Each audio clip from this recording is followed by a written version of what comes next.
Sometimes it's better for me to just sit back, bite my tongue, and then in 4 years I'll be able to say what I want. There has been a gradual institutionalization of this code of conduct, the effect of which is to prevent people from ventilating their views. Bright students won't put up with it. Buckley Fellows believe that all perspectives must be heard and examined in good faith. They stand united against the formation of a liberal-only echo chamber at Yale. We disagree, we debate, and then at the end of the day, we remain friends.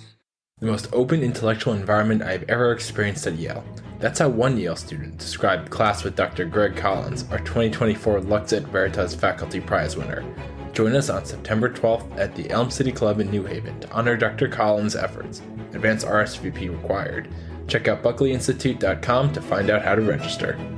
If you don't want your opponent to tag you as a communist, then maybe your first policy should not be a bunch of price controls in the United States. The Buckley Institute is excited to announce that Vivek Ramaswamy, author, entrepreneur, and former presidential candidate, will be the keynote speaker at our annual conference on Friday, November 8th. Tickets and sponsorships available soon. Mark your calendars for the conference. Just a quick note, today's episode was recorded before RFK Jr. announced that he was dropping out of the presidential race and endorsing Donald Trump for president. Welcome back to the second season of Pod and Man at Yale, the official podcast of the Buckley Institute. I'm your host, Ari Schaefer, Communications Director here at the Buckley Institute. Today we have with us, returning to the podcast, Will Barbee, a junior. Thanks for having me back, Ari. Isaac Oberman, a junior also. Happy to be here. And for the first time, Marco Nino, who's a second semester senior. Hey, everybody. Thanks, Ari, for having me. Great having you guys on. Thanks for joining us. All of the distinguished gentlemen with me here today are Lux et Veritas Leadership Fellows. It's a special year-long fellowship through the Buckley Institute where students get extra skills training, media training, public speaking, debating, etc., and do deep dives into the key texts that are foundational to Western civilization. Thanks so much for joining us. So you guys may have noticed there's a presidential election going on. We're going to talk a bit about that, and then we're going to talk about how we think the campus is going to handle it. Or not. The betting markets I've seen have Vice President Kamala Harris ahead a bit. The Real Clear Politics average has her with a slight lead, with Trump and Kamala about even in the battleground states. How's the race looking to you guys? Who do you want to win? Who do you think is going to win? Will, you want to start us off? Well, I suppose I could say I'd be happy to do that, Ari, but I'm not sure there's anything necessarily to be too happy about with this upcoming election. Maybe I can just start by talking about that poll that you just mentioned about Kamala Harris. I think that's been one of the most interesting and maybe concerning trends that I've seen in this election is the power of collective memory and the power to forget things collectively when you're so concerned about the future of the country. You know, we had a position where people were so dreading a Trump-Biden rematch that you insert Kamala Harris, who was by far probably the most unpopular vice president in United States history, given her handling of the border crisis, previous statements she made when she was on the campaign in 2020, and here she is now, way surpassing Biden in the polls from where he was, and also surpassing Trump in the polls, which just goes to show that, you know, there's one thing about a honeymoon period, it's another thing about just totally forgetting a candidate's history, right? So just that's a little bit concerning to see for the country as a whole. She hasn't really even answered like any significant questions since she's like taken the charge on the Democratic side. It seems like there's been no major interviews for her, and all the pressure has been applied like specifically to the Republican side, which is, I mean, pretty standard for these kind of election cycles. But like to not have any single like interviews about the election upcoming has been kind of surprising to see, at least. Yeah, my gut says that the U.S. right now for the past since the beginning of sort of elections, we've fallen into sort of liking people who have been generals or people who've led industries in the past, and so I think that sort of trend is going to continue with someone like Donald Trump, who's a successful businessman. So that's where I would put my money right now. Yeah. How about you, Will? Who do you think is going to win if you had to just gut check it? Well, frankly, Ari, I don't know if necessarily even right now would be the right time to make any sort of prediction. You know, obviously I could spitball. Well, let's come on. Well, what do you Ari, think? let's go back to 2020 for a second, right? Go back to mid-August of 2020 1 month from now or 2 months from now, whenever the election would have been in 2020, you could have said, well, it's kind of a toss-up. I don't know. Then all of a sudden, Ruth Bader Ginsburg dies, right? And then that sets into motion a whole chain of events, which you could ultimately argue very much limits Donald Trump's ability to succeed in November because of people's concerns about the overturning of Roe v. Wade, right? Let's say, God forbid, Clarence Thomas were to die in the next 2 months, or some other extreme event were to happen that could totally change the cycle of national polls. I don't necessarily think that something like that couldn't happen given the rapid rate of change in current events today. I don't think that, perhaps Kamala Harris, her honeymoon period could wear off. That could give Trump more leeway. Perhaps RFK Jr. could, by some miracle, supersede in the polls. So I really think it might be too early to call. All right, Isaac, how about you? Are you going to go out on a limb for us here? So I'd like to first look at the fact that both these candidates have had a lot of attention put on them, but more than that recently has been the vice presidential candidates who have had a lot of focus. And I think looking online and seeing a lot of what individuals I've just like through conversations I've seen on like political websites and stuff like that, everybody's very excited about Tim Walz. I have not seen much excitement about J.D. Vance at all, and I think it shows it shows the kind of dynamic between the two presidential campaigns and as a whole. They see the Democratic ticket as one that is more moderate and more for America, while the Republican ticket seems like to dig into that the MAGA agenda, and the media keeps pushing this Project 2025, which is this supposed radical program. It's never going to go into full effect. There's no way that could go into full effect, but they are portraying, they continue to portray the Republicans as this extremist MAGA, group of, evangelical radicals who, want to overturn the country. And I think the support is going to end up falling towards the Democratic ticket because of that portrayal. So you think Kamala and Tim Walz are going to win? Gut check is today that they're going to take it. That's where my gut currently falls right now. So who do we all want to win? Marco, you want to start this one off? Man, this is really tough to say. I think I would like to see also the sort of vice presidential candidates. It seems like they've got a lot of flair this election. J.D. Vance is someone who I think might be a future presidential candidate. Maybe Trump wants to sort of get to carry on his legacy. So I'd like to also kind of look at, and I haven't looked at enough, who these vice presidents are and what sort of position they would take in the future. But right now, honestly, I don't agree with most of the things that Kamala Harris says, even if people think she's maybe a little bit more moderate. So I would probably still vote Republican in this election. How about you guys? Will, Isaac? Will, you want to kick us off? Well, perhaps I could kick us off, Isaac. Isaac and I have been known to agree perhaps on one matter, which is that out of all of the candidates currently running, I think that the best option perhaps for today's age would be RFK Jr. Just based on a couple of different facts. I think, first of all, it's important to note that, he might not be all that he's portrayed to be in the media. Obviously we can poke holes in all of the candidates' arguments, but really I think it seems to me that RFK represents a break in the two-party system, which has become so broken in today's America, and he seems to be at least one option going forward to try and break it.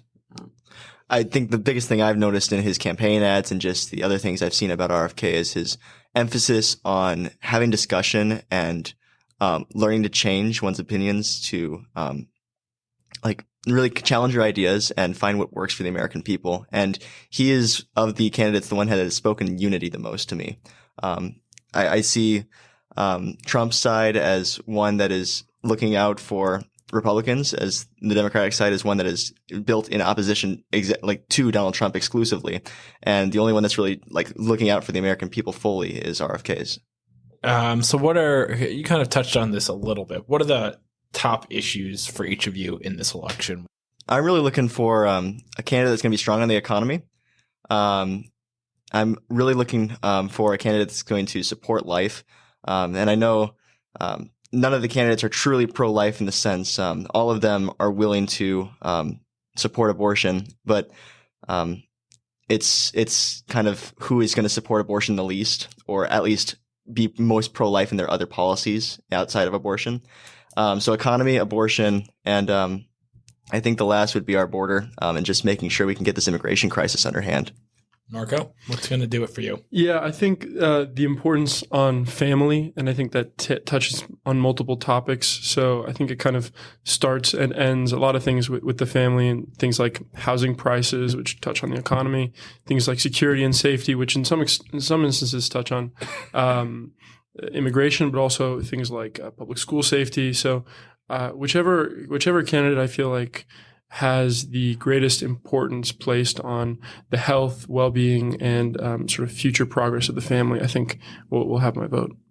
So, yeah, I just want to drill down on something Isaac said, because this was a dynamic that I've noticed, particularly with Trump's position on abortion or pro-life issues. And he's taken, I guess, the Republican Party a little bit closer to the center. Why do you think that is? Where does that dynamic come from? I feel like it's a part of this whole populist wing in politics that's been emerging more recently, and Trump's willing to do anything to get a vote. And if that means that the general consensus on pro-life issues in like the broad span of politics, not only just the conservative side, but in all of America, is that we need to somehow like give back a little bit after we took away what we took away in Roe. This idea that we need to like give some concessions back to support abortion. I think it's very wishy-washy, because we've seen his position flip-flop on this so many times. I think in the 2016 and 2020 elections, they were different opinions than what he has currently now.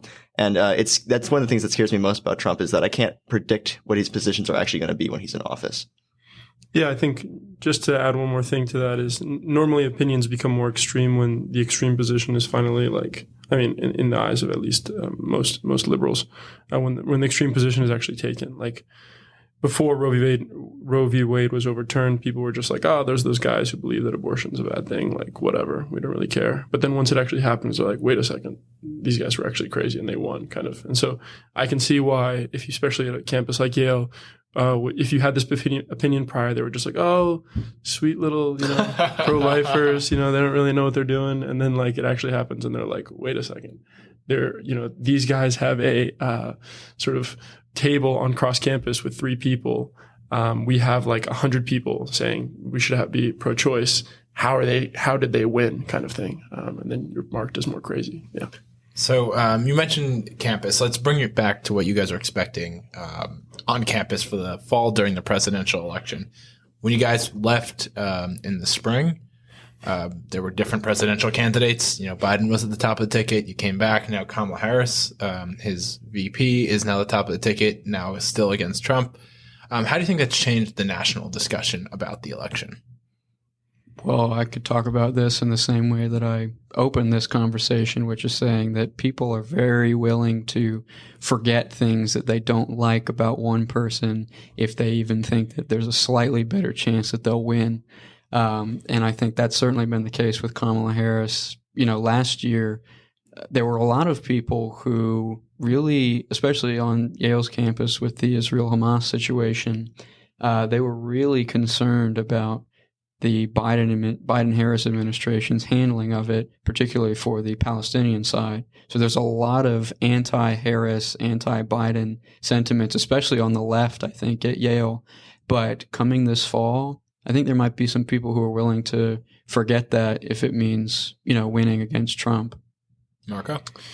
Yeah, I think whenever you add someone who has a little bit more sort of minority status, that also can sort of inflame a different part of the campus into action, just purely based on the color of their skin and the things that they can say. Like, I think, Trump pointed something like this out in a panel with a bunch of African American journalists, and they were, kind of appalled that he would say this. But I think to some extent it has some truth, right? I think people feel like they can relate to somebody, and they probably vote for them just because of that. I think we might see a little bit more of that. But so, Isaac, how do you think Yale students and the campus, how do you think they're going to handle the presidential election? I think that there will be a lot of animosity towards anybody even thinking about voting for a conservative. I don't see very civil discussion happening anytime soon. So to that point, do you guys think it'll be easier or harder from a social perspective to support Trump on campus versus 2020 or 2016? What do you think it's going to be like? So first, I think that political discussions at Yale tend to be more philosophical in the 3 years before an election, and then sort of like the last semester before an election, they become much more sort of politically driven, and there's a lot more anger. People take sides much more. I think when you have a candidate as divisive as Donald Trump, he only ever gets more sort of divisive with people. So I don't think this will be any better of a year for Trump. In fact, I think it's one of the few presidents where you get to see them go through the ringer 3 times. So I would be kind of shocked to see anything more than close to outrage inside and outside the classroom. Honestly, I think it almost just might be such a small minority of people on campus now that it almost won't be taken seriously, right? In the sense that it's like, even amongst conservative circles on Yale's campus, I don't think there's a lot of real vigorous support for Trump. So in a December 2023 episode, one student said that being a Trump supporter on campus is like being Hitler himself, as like in terms of how people view it. Do you think that might have been a bit of an exaggeration? I mean, one would hope, but do you think that dynamic still exists? Like, what would it be like, do you think, if someone walked into a class with a MAGA hat on? I actually have a great friend who has done that and will continue to do that this election cycle. And, my hat quite literally goes off to him for going through that for us. But you just need one guy who doesn't care to do it. And I think people kind of can only hate on you so much before they just realize this guy does not care. I think the adjective that a lot of people will get described as is weird. And again, that's I don't understand. Like, this is what our political rhetoric has devolved to, just calling each other weird, which is one of the just sad things about our current state, I think. Everybody's just a weirdo now. There's no actual care about policy or anything. You're the other color, red or blue. Like, you're the other color, you're weird. And that's what our political scene has devolved to. So do you guys think there would be any social consequences to being a Harris supporter on campus? No. As opposed to like free hug? So you don't think there'll be any closet Harris supporters too afraid to speak up? Maybe in certain social circles, right, especially regarding, like I said, the Israel-Hamas. Isaac, what do you think it'd be like to be an RFK supporter on campus? If a Trump supporter was weird, an RFK Jr. supporter is weirder. I've worn my RFK shirt on campus a few times, and I just get like a little side look and like, oh, you're one of those. Like, what's wrong with you? Like, at least if you're gonna vote, like, vote for somebody like that's gonna be somewhat consequential. But nah, it's just kind of the way it is right now. For Trump, if you're a supporter of Trump, I think they'd kind of like shout at you if they really wanted like to get into sort of confrontation, which is the difference. Yeah. You're either a dumb person or a bad person. Yep, that's a good way to put it. So the day after the election, Trump wins, Kamala Harris wins. What do you think campus is going to be like? Oh my gosh. If Trump wins, I think the campus will, like, I don't know about lockdown, but like there will be some major protests. Like, I think we saw some major protests for like the Palestine protests at the end of the semester, but this would be like, I think, another level of just people being so appalled. Yeah. We might get like a whole mental health week instead of a mental health day.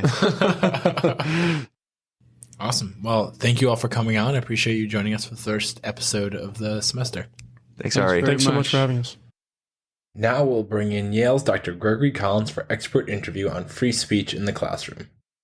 It's my pleasure to welcome to Pod and Man at Yale, Dr. Greg Collins, a lecturer in the Department of Political Science and the program on Ethics, Politics, and Economics at Yale University. He's also the interim director of undergraduate studies in the Ethics, Politics, and Economics program. Thanks for joining Pod and Man at Yale. Thank you for the invitation. So first things first, Dr. Collins was named this year's Lux et Veritas Faculty Prize winner by the Buckley Institute. The prize is given out by Buckley annually following nominations by students, alumni, and faculty to a Yale educator who goes above and beyond to support open dialogue and debate in the classroom. Dr. Collins will give a lecture at the prize reception on September 12th here in New Haven. If anyone wants to come, still time to RSVP, so send us an email. So, Dr. Collins, thoughts on being chosen for the prize this year? I'm very grateful for the award, and ultimately, I think it's a testament to my students who have taken my provocations and challenges and run with them. And in my experience teaching at Yale, I finished my 5th year teaching in the spring. I've actually found that I have a deeper appreciation for the willingness of my students to take those challenges and engage in robust dialogue with others. So the award is as much a reflection on their willingness to do so as much as it is on my teaching ability. Yeah, and I'll say it's not just a willingness. Like, they seem to really appreciate it. That's where your nominations came primarily from students, or not, primarily in that sense, but like very glowing nominations from students. One student said, "You push students to set aside their preconceived biases and be open to new ideas." Another one said, "You fostered the most open intellectual environment they have experienced in an academic setting at Yale." So why is that particular approach something you think is important in the classroom? Because I think it's, one, first and foremost, at a university, our responsibility as instructors and as students is to retain, discover and transmit knowledge in pursuit of the true, good, and beautiful. But practically speaking, I think today we've lost the ability to disagree in a firm yet civil manner. And that is one quality I do try to promote in the classroom, that people can have good faith disagreements over political matters, controversial, non-controversial, in a way that that does not demean the person who is articulating those views. So, and I'll say that's something Buckley strongly agrees with. We're open to diverse ideas, open debate, but taking the other side's arguments in good faith and arguing for the sake of learning something, I think, is really important. And you mentioned that particular idea is lost a little bit in today's society, I guess. Is that something that you think is missing at Yale or universities in general? Somewhere in between? Yeah. I think as demonstrated by the most recent Hamas protests over the Israeli-Hamas war, there's always room for improvement. And in those protests, I think we're an example in which people are not taking the other side's arguments in good faith.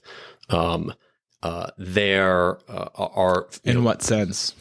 Just typically, though, I mean, I studied abroad in Egypt, actually, back in the day. And we had very similar debates over the role of Israel in the Middle East and, Israeli-Arab politics. Oftentimes now, those debates just, in my experience, just devolve into, ad hominem, attacks without, taking, without presenting the best, considering the best argument on the other side. And this goes back to your earlier question, that in the classroom, students will take my challenges and engage with them. And in doing so, I have encouraged them, when you do consider an alternative view, don't take into account sort of the worst form of that argument. Right. It's very easy to do so. Just look on social media. I am on social media, by the way, but I try to restrain myself from engaging in those sorts of arguments. Yeah, give them a follow if you can. Yeah, right. Yeah, everyone who's listening, give me a follow. I have almost 8 million followers. 8 million. Well, give or take a few zeros, right? 8,800,000. What's the difference? So it's very easy to do that, but it's a lot more difficult. It's a lot more intellectually challenging to actually think of the best argument that can combat your reasoning and your worldview. And so I encourage this during discussion. I also encourage this during in the term papers I assign. One requirement or one guideline I ask my students is, at some point in the paper, pause, either middle or at the end of the paper, and consider what are the strongest counter arguments to my thesis. One or two of them just quickly, and then try to think of ways to to attempt to refute those, or oftentimes counter arguments do provide expose flaws in your own reasoning. Mm-hmm. And I'll encourage them. It's okay. You can still retain your argument, but nevertheless acknowledge that yes, this point of view does highlight weaknesses of my logic. While still, go ahead. Do you think that's like like a human kind of approach to debate that for some reason is exacerbated in society? Like people aren't taught to approach arguments that way? Is it something, particularly absent, kind of reiterating the question from before, on a university campus, does the university campus have a particular responsibility to stimulate that approach to debate and argument? Yeah, it absolutely does. And specifically the responsibility of the instructor himself or herself. Given our age of social media, I'm not the first person to make this observation that the incentive structure is set up in a way to provide your instantaneous hot takes without reflection. And as someone who is a consistent listener of Boston sports radio, professional sports radio, I'm well aware of the temptation to give hot takes in this case, on sports-related issues. But the same incentive structure is set up through social media as well. And so that, I think, conditions us to think about questions, topics in a way that doesn't encourage our rational capacity for deliberation. And so to take into account think with an element of detachment from the heated passions of the moment. And in the classroom, I think it is a responsibility of every instructor to facilitate that way of thinking. So what do you hear from students on the intellectual environment on campus? The students say your class has been a standout in that sense. Do they tell you what it's like in other? One clear example, that comes to the top of my head. After teaching a class on capitalism, called Capitalism and Its Critics, I had one student who said, Professor Collins, I really enjoyed this class. I learned a lot from the material that you assigned. But then a quizzical look came across his face, and he was like, Professor Collins, I actually don't know what your views are on anything that you've discussed. Ranging from Aristotle to Marx to John Rawls to John Locke and so on. And then he proceeded to follow up by saying, I think he's a sort of liberal-leaning student, that I was the most objective professor he had taken on campus, and I'm sure there are many others as well. But to your point, that was an indication of the responsibility of the instructor to present material in an impartial manner. Teach them how to think, not what to think, as is often said. And it's that way of thinking benefits students from all ideological backgrounds, not just liberal, not just conservative, not just radical. Sometimes I appreciate radical students who will push the sort of the logic of other thinkers of others. Yeah, sure. So, what strategies do you normally take to create an environment that's more conducive to like that kind of state your case and state it in the best way possible? Take the other side's case, take it in the best way. Strategies. One, as I mentioned, encourage students both during discussion and in their papers to consider the best version of the other, of a different point of view, as opposed to the worst version. In addition, it's important, I think, for instructors to broaden the terms of debate over political issues, economic issues, social issues as well. And what I mean by that is that when I create syllabi and assign thinkers and readings, it's important to provide some of the more persuasive arguments from across the ideological both approaches. Same with the capitalism class. I assign critics, I assign defenders of capitalism, I assign critics of capitalism. In doing so, it allows students to sort of apprehend the different ways thinkers have thought about the ethics of capitalism and its strengths and weaknesses. Otherwise, reinforcing the narrow terms of debate simply doesn't stimulate the mind. So a little bit of a turn from that, but I mean, let's be honest. You're a lecturer. You're not a tenured faculty. Is that correct? Yes. Yeah. So is that something that, comes into your mind when you're having these discussions, right? A tenured faculty has that protection. If I say X, Y, Z, it's much harder for me to lose my job. You're a lecturer. You can be fired just like, anyone else, without tenure can. Do you worry about that in your day-to-day and how you structure classes? If you look at my syllabi, we address in this common law class. We'll address, very hot button topics. Okay, so you mentioned you try to keep, the Twitter style of approach out of the classroom, which is understandable. At one point, you did dip your toes into the culture wars, so to speak. Back in 2022, you wrote a piece in National Review opposing efforts to cancel, Edmund Burke over his connection to the slave trade. Why did you feel like that was something you had to speak out on? Yeah, so thank you for bringing that piece up. So that piece derived from my Burke project, my first book, in which I provided some comments on Burke's views on slavery. But when you write books, editor tells you to have to cut the length down if you want someone to actually read the entire thing. Which my mother still hasn't read the entire thing. So if you're watching this, Mom, if you're listening to this, Mom, please at some point read the entire book besides the acknowledgement section. She was very concerned that she want to read her name specifically in the acknowledgements of the book. Exactly, sure. I don't know if she's gone past that. But anyway, so that piece I derived from my Burke project and in my research on his views on slavery. And that was at a time, and I read a couple of years ago, when Burke was listed was put on a list of English statesmen who either were pro-slavery or sympathized with slavery. Burke's views on slavery, I think, exemplify the difficulties today in trying to discuss these issues with an element of deliberation and detachment.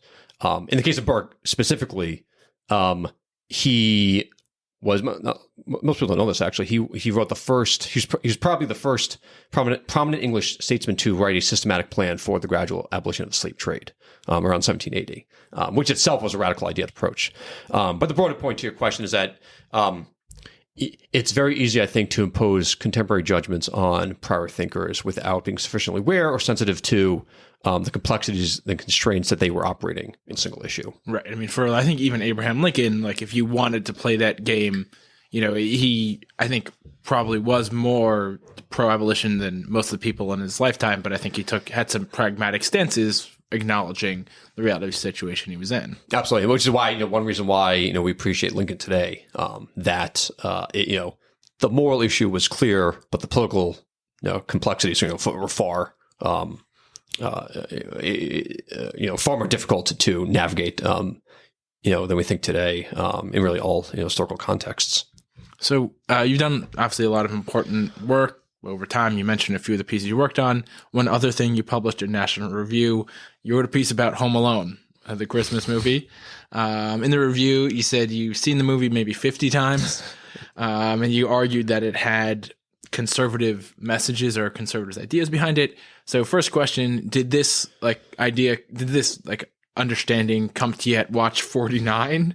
And on a more broader sense, more serious sense, perhaps, is it hard to find conservative themes within movies nowadays, TV shows, etc.? Yeah, maybe not the 49th time, but for the 40th time. I mean, realistically, maybe 20 times total in my life.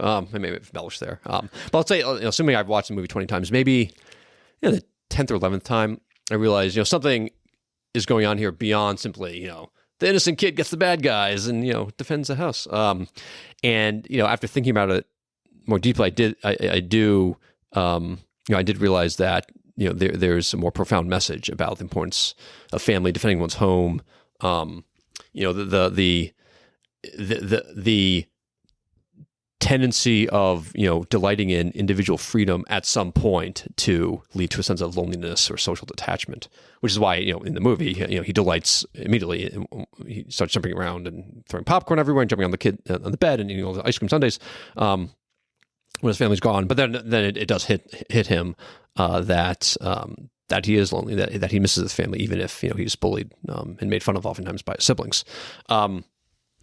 And so all of these ideas, you can tie back to Burke, reflected, I realized, Burke's messages about the importance of our social affections, sentiments of attachment, amongst family members, amongst friends, amongst our local communities, neighborhoods, and so on, that aren't the product of sort of formulaic rational deliberation, but nevertheless are the binds that tie us together as human beings.